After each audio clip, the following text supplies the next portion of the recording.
être un aîné qui a 10 albums, mais qu'aucune chanson n'a marché. Et vous avez un jeune loco qui arrive hier, fait une seule chanson qui est exploitée partout.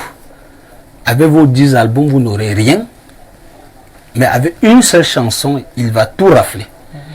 Mais ça nous renvoie à la question, est-ce qu'au Cameroun, nous pratiquons exactement à la répartition en elle-même? Et en ce moment, je dirais non. Parce que non seulement nous n'avons pas des mécanismes techniques pour pouvoir savoir qui a été joué où, pour noter le nombre de passages dans certaines antennes et tout ça. On avait commencé par les fiches d'antenne et après on n'en parle plus. Nous n'avons pas. Aujourd'hui, au Cameroun, on procède beaucoup plus par sondage. Par sondage.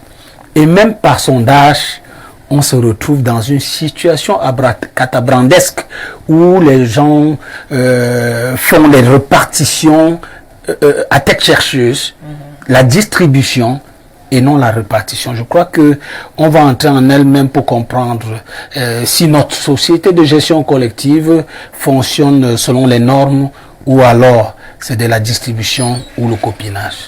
Est-ce que c'est seulement le fait que je vous relance avant forcément de donner la parole aux autres? Est-ce que c'est le fait non seulement que le fait que votre album ou bien votre chanson a marché et que vous n'êtes pas inscrit dans une société forcément que vous aurez droit à ces droits? Non, déjà la loi 2000 qui régit le fonctionnement du droit d'auteur et des droits voisins, la loi 2000 donne la possibilité à un auteur de s'adhérer ou pas à une société de gestion collective. Et la loi 2000 est claire que l'adhésion à un organisme de gestion collective de droits d'auteur et des droits voisins est libre et individuelle. La loi 2000 confère la compétence à un auteur d'administrer lui-même ses droits.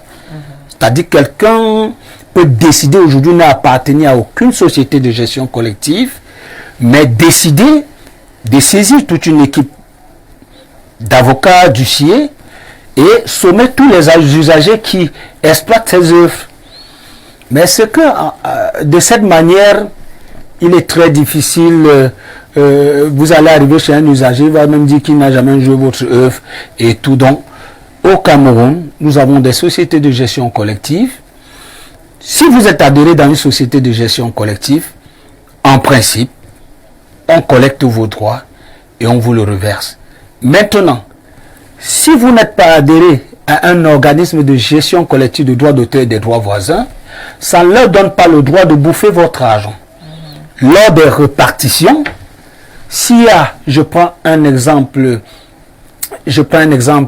banal, s'il y a peut-être Mr. Léo, qui est très exploité, mais qui n'est pas membre de la SONACAM, la loi confère à la SONACAM, puisque le recouvrement, la gestion, lorsqu'on recouvre l'argent à la CATV partout, c'est l'argent de tout le monde qui est exploité, qu'il soit membre ou pas. Mais la loi demande que la SONACAM, dont la société de gestion collective, extrait ce qui appartient à l'auteur qui n'est pas membre de la société et qu'on le loge dans ce qu'on appelle un compte des œuvres non documentées. Voilà. Et lorsqu'on loge dans le compte des œuvres non documentées, ça veut dire que cet auteur X ou Y, après 5 ans, devrait arriver un jour à la SONACAM, s'adhérer et qu'on aille dans le compte des œuvres non documentées et sortir son argent et lui remettre.